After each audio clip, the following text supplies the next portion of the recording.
from Riverside Court, Bromley to Marlings Park Avenue, Chislehurst.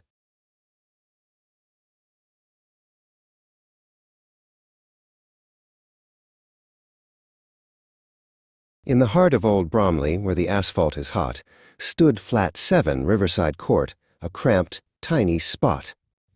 The brickwork was weeping, a sorrowful sight, a place where the shadows extinguished the light.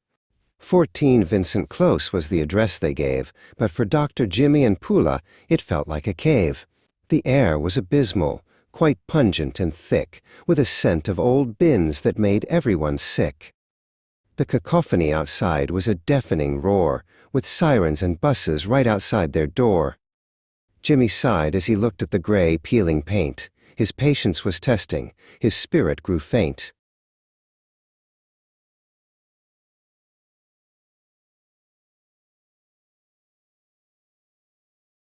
Now Pula was glowing, a radiant bloom, despite the dark damp and the lack of some room.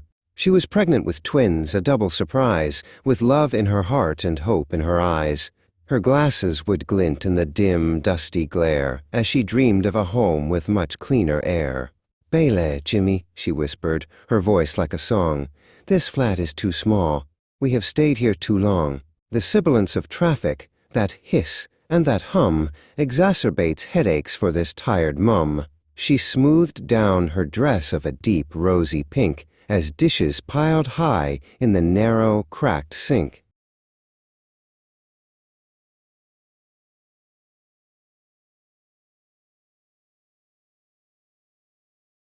Nawabi, the eldest, was 8 and quite tall, a loquacious young lad who knew most things of all.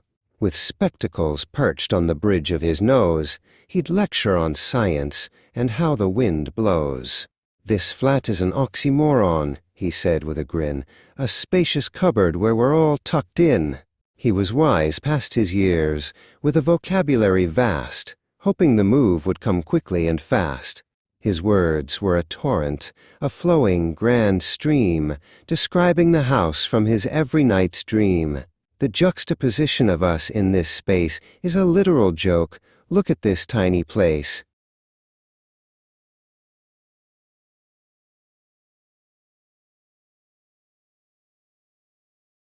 Then there was Farzad, just 5.5, whose talkative nature would make the team laugh. He wasn't as tall, but his spirit was huge, finding in stories a joyful refuge. "Is it peak in the new house?" he'd ask with a shout. "Can I run in the garden and wander about?" The brothers were close, like 2 peas in a pod, trusting their path to the grace of their God. The boys were a whirlwind, a blur of pure pace, in a home that lacked even a small inch of space. Farzad told his toys, "We are leaving this dump to a place where my heart can give a big thump."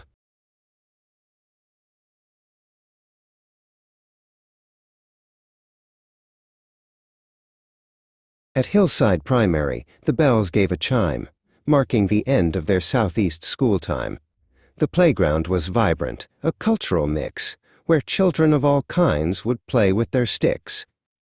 There was Princess Alina, their cousin so dear, whose laughter was something they all loved to hear. "Will you miss me?" she asked, with a tug on her sleeve, "when it's finally time for your family to leave?" Nawabi replied, "We are moving, it's true, but Chislehurst's close. We'll come back for you."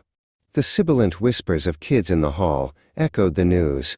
They were moving this fall.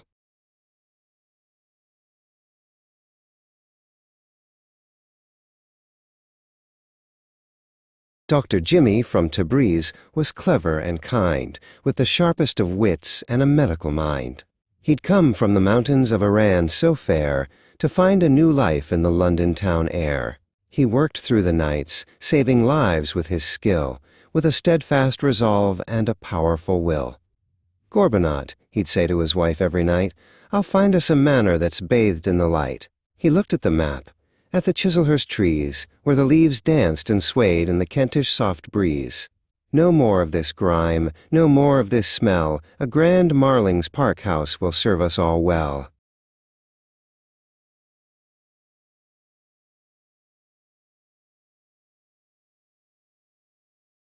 The morning of moving was bright and quite clear, as the Rooneys arrived with a loud, joyful cheer.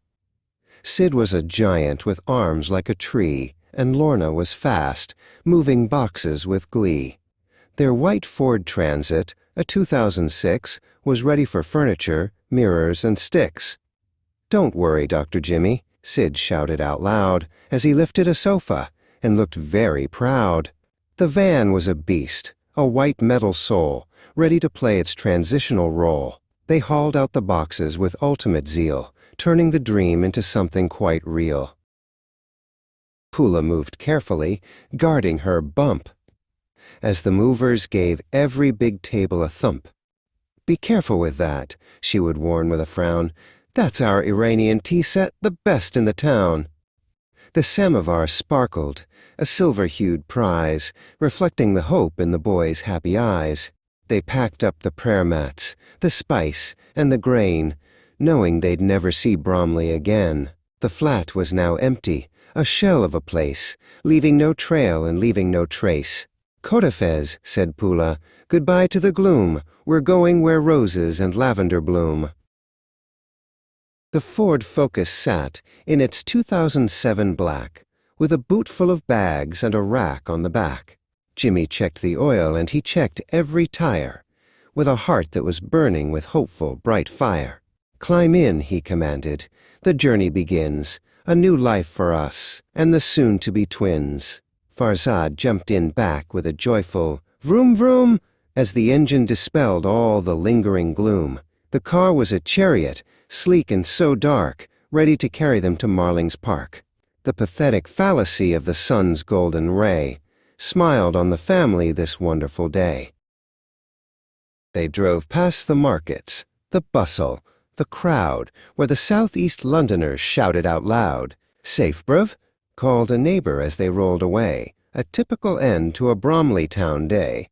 The boys looked out windows at shops and at stalls, at graffiti-stained bricks and at crumbling walls. "It's peak that we're moving," Farzad told his bro, "but I'll miss the red buses that go to and fro." Nawabi just nodded, his glasses on straight. "The transition, dear brother, is well worth the wait. The ephemeral nature of Bromley is done. We're heading toward Chislehurst's glorious sun." 35 Marlings Park Avenue stood like a king, with the sort of grand magic that only dreams bring. The electronic gates gave a soft, whirring sound as they opened to let them on hallowed new ground. The driveway was long and the lawn was a sea of emerald grass and a tall, ancient tree. "Is this it?" gasped Farzad, his mouth falling wide. "Can we go and explore what is waiting inside?" Jimmy just laughed as he turned off the key. "Welcome home to the manor, my big family." The house was a fortress of red brick and light, a majestic, magnificent, beautiful sight. Inside, the hall was a cavern of grace, with an oak-timbered staircase that dominated space. The wood was so polished, it shone like a star, a world away from their flat. Oh, so far. Pula walked in and she let out a sigh, as a tear of pure happiness welled in her eye. "Look at the space, look at the height. Everything here is so airy and bright." Farzad ran up and he ran back down, wearing his joy like a golden, bright crown. "I'm the king of the castle," he yelled with a cheer. "There's no more abysmal old stinking air here." The garden was vast, an expanse of pure green, the grandest backyard that the boys had ever seen. The foxes would visit when evening grew late, creeping through gaps in the electronic gate. "I'll build a grand fort," Nawabi declared, as he looked at the space that the family shared. "And I'll have a swing," Farzad added with speed. "This is exactly the playground we need." The sibilance of wind through the rustling leaves sang a new song beneath Marlings Park eaves. The air was like honey, so sweet and so pure, a magnificent, magical, natural cure. On June the 10th, when the summer was deep and most of the borough of Bromley did sleep, Jimmy rushed Pula to the hospital ward with a prayer in his heart to the merciful Lord. The Princess Royal University site was where the new brothers first saw the light. The doctors were busy, the nurses were kind, leaving the stress of the move far behind. "Two boys," cried the doctor, with a smile so wide, as Jimmy stood faithfully there by her side. The twins had arrived, a miraculous pair, with dark tufts of Iranian velvety hair. Farid and Fariz, the names they were given, two little blessings sent down from the heaven. Identical faces and tiny small toes, with the Mazandarani family's distinctive small nose. They were Junum, the darlings, the lights of the life, bringing such peace to the doctor and wife. Back at the house, the rooms were now full of the rhythm of life and the family pull. The twins were a mirror, a double-take sight, sleeping so soundly through the Chislehurst night. The house on the avenue felt like a home, where four little boys had the space now to roam. Nawabi was ecstatic to be the big bro, teaching the babies the things they should know. He'd sit by the cot with a book in his hand, explaining the wonders of sea and of land. "You see, Farid, the world is quite vast, and we've found a home that is built now to last." He felt very wise, very tall and so grand, the smartest big brother in all of the land. His loquacious nature didn't stop for the small. He told them the history of the house and the hall. The twins just stared up with their eyes dark and deep before they both drifted back into a sleep. Farzad was a helper, a talkative mate, who'd fetch the soft nappies and never be late. "Look at Fariz.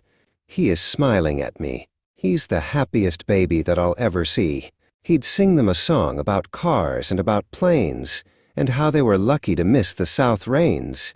The house was a cacophony of giggles and cries, under the Chislehurst, star-dappled skies. "Don't cry, little man," he would say with a pat. "You're a Marlings Park boy, and that's better than that." The brothers were bonded, a team of four strong, in the place where they knew they would always belong.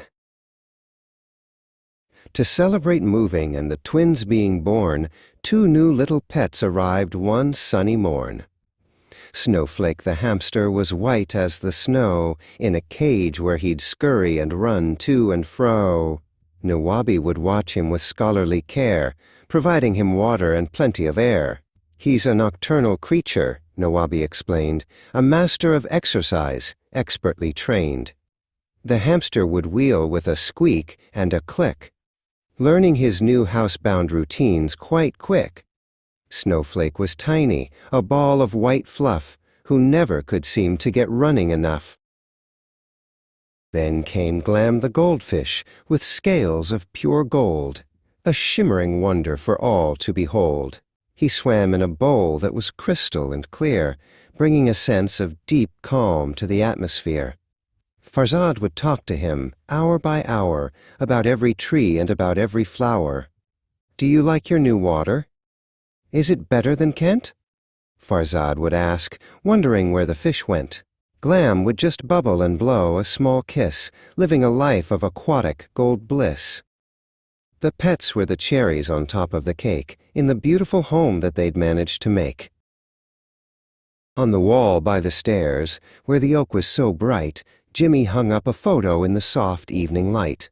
The old one was there, from the flat in the gloom, a memory of struggle in a tiny, dark room.